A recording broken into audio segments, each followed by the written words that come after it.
저도 찰지구나 조입니다.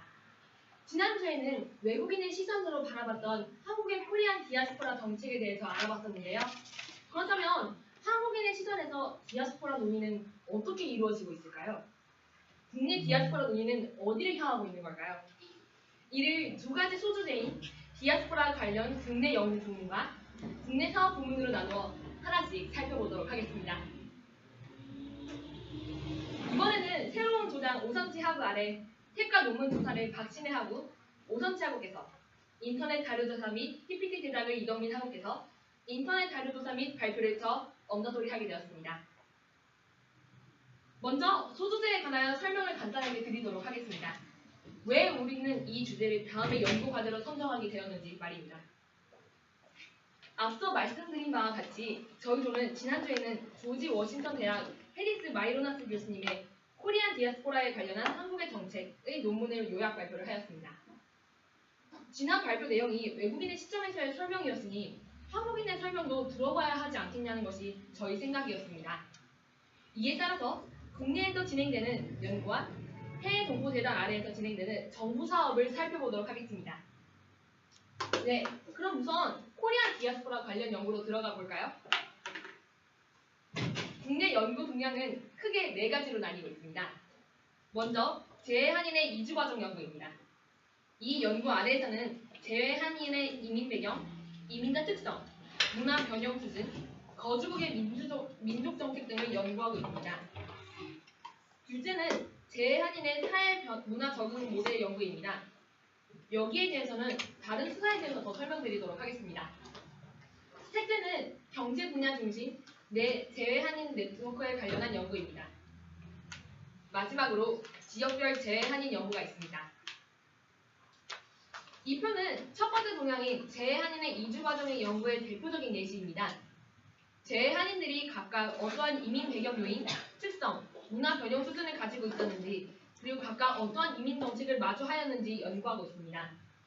이에 대해서 하나하나 말씀드리기 좀 어렵고 나중에 밴드에 올라가 있는 걸 보시면 괜찮을 것 같아요.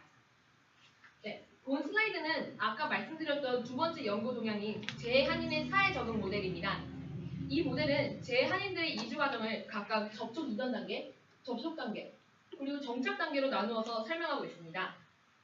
이에 따라서 지난 월요일 교수님께서 강의 시간에 설명해 주셨던 4가지 사회문화 적응 유형이 나뉘게 됩니다. 세 번째, 경제 분야를 중심으로 한 재외한인 네트워크에 관한 연구의 예시들은 다음과 같습니다. 현재 전남대학교가 발간하고 있는 세계 한민족 네트워킹을 목적으로 한 연구 총서나 박화석, 정진영 교수님의 연구 등이 있을 것입니다. 또 세계 디아스포라 학회의 창립으로 이와 관련된 연구가 보다 확장되었습니다. 마지막으로 지역별 재한인 연구에서는 제중한인, 러시아 한중한인, 아시아 한인, 그리고 재미한인들이 생활하면서 마주하는 위기에 대한 것이 주를 이룹니다. 또 디아스포라 공동체들이 지역별로 다른 특징을 나타내고 있음에도 불구하고 이상과정, 거주국 정착과정 등 유사점도 존재한다는 것을 토대로 학문적으로 재한인 연구를 일반화하고자 하는 시도가 많이 이루어지고 있습니다. 그렇다면 정부 측에서 이야기하는 코리안 디아스포라 관련 사업으로는 어떤 것이 있을까요? 저희조는 이를 알아보기 위하여 재해동포재단의 2013년 연타 보고서를 활용하였습니다. 크게 다음에 보이는 7가지 사업이 재해동포재단에 의해 대표적으로 이루어지고 있습니다. 첫 번째는 교육사업으로 한글, 역사, 문화교육 활성화로 민족 정체성 확립을 꾀하고 있습니다. 두 번째는 교류 지원 사업으로 한인 네트워크 활성화로 한민족 공동체를 구현하고자 합니다. 세 번째는 조사 연구 사업으로 동포사의 현안을 파악을 위하여 조사 연구 기반을 확충하고자 합니다. 네 번째는 차세대 사업으로 차세대 지도자 발굴 그리고 육성하고 네트워크 구축을 꾀하고자 합니다. 다섯 번째는 한상 네트워크 사업으로 한민족 경제 연구를 확장시키는 사업입니다. 여섯 번째는 홍보 문화 사업으로 재해동포 사업의 인식을 제고하고 민족 문화의 교류를 확대하는 것입니다. 마지막 사업은 재해동포 통합 네트워크 사업으로 온라인 통합 한민족 네트워크 설립과 관련해 있습니다. 앞의 사업들 중에서 주목할 만한 4가지 큰 대표 산업에 대해서 더 깊게 설명드리고자 합니다. 첫 번째는 교육사업입니다. 재해동포 모국어 교육기관인 한글학교 지원과 다양한 온라인, 오프라인 교사 연수 시행을 통해 우리말, 우리문화 교육을 활성화하고 중국 및 CIS 지역의 열악한 교육 환경 개선을 위한 맞춤형 지원과 초청사업 시행을 통해 모국에 대한 이해 제고와 민족 정체성을 확립하는 사업입니다. 두 번째는 교류 지원 사업입니다. 재해동포 단체들이 시행하는 상호 교류 및 권익 신장 활동을 지원함으로써 거주국에서의 안정 정착을 도모하고 동포사회 지도자 초청 등을 통해 한인 네트워크 구축과 재해동포 사회와 모국 간의 유대 강화 및 상호 발전을 도모하기 위한 사업입니다. 세 번째는 조사연구 사업입니다. 재해동포 사회의 현안 및 수요 변화 파악과 재해동포 연구활동 지원 등의 지속적인 전개를 통해 정부의 재해동포 정책 수립과 재해동포 사업 추진에 적극 활용하고 재해동포 전문 자료 수집 및 제공을 통해 대국민 서비스를 확대하여 재해동포에 대한 국민의 이해와 유대감을 높이는 사업입니다. 마지막으로 차세대 사업이 있습니다.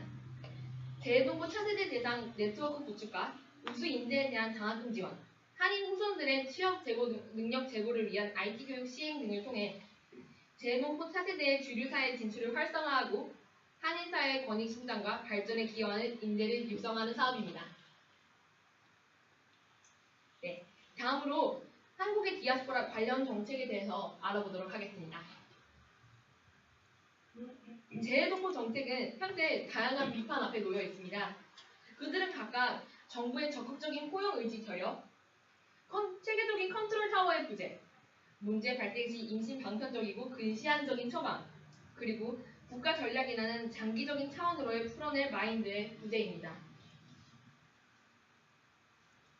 이를 개선하기 위해서는 김진영 교수는 우리나라의 재해동포 정책과 하류 정책 비교 연구라는 논문에서 재해동포와의 장기적인 유대 강화를 위한 네트워크 활성화가 필요하다고 주장하였습니다. 두 번째로 재해한인의 거주국의 적용 방식과 정체성을 바탕으로 그들의 대응 방식, 요구 조건들을 전략적으로 접근해야 할 것이라고 주장하였습니다. 다음으로는 재해동포에 관한 법제적인 제도의 완비와 재해동포 사업을 통괄적으로 추진할 수 있는 기구이자 컨트롤 타워의 필요성을 역설하였습니다. 마지막으로 저희가 조사한 것을 바탕으로 내린 재해동포 관련 연구, 사업, 정책의 발전 방향에 대한 결론과 제언을 이 시간에 소개시켜드리고자 합니다. 첫째, 재해동포 사회 내부의 자발적인 노력이 필요합니다. 둘째, 한국 정부는 재해동포 사회에 대한 적극적인 지원이 뒤따라야 합니다. 아까 보셨던 개선 방향들과 같이 한국 정부는 재해동포에 관한 문제들을 전반적으로 관장할 일반 기본법을 제정할 필요가 있습니다. 또 재해동포 정책을 진행하고 조정할 수 있는 통합된 재해동포 정책 집행기구의 신설이 필요합니다. 재해동포 정책에 있어서는 관심 영역의 확대가 필요합니다. 재해동포들의 영향력이 늘어가고 있는 이 시점에는 재해동포들의 경제적 지위 향상과 더불어서 정치적 지위 향상에도 관심을 기울여야 합니다. 마지막으로 이중국적에 관한 전향적인 정책 검토가 필요합니다. 이렇게 저희는 짧은 시간 동안 코리안 디아스포라 정책에 대해서 간단하게 살펴볼 수 있었습니다. 앞으로 찰지구나조는 고려인과 조선족이라는 두 가지 디아스포라 공동체를 코리안 디아스포라 공동체의 대표적인 사례로 선정하여 공부하고자 합니다. 위계 분들의 도움으로 저희가 이번 발표를 마칠 수 있었습니다. 저희들의 발표를 이상으로 마치고자 합니다. 감사합니다.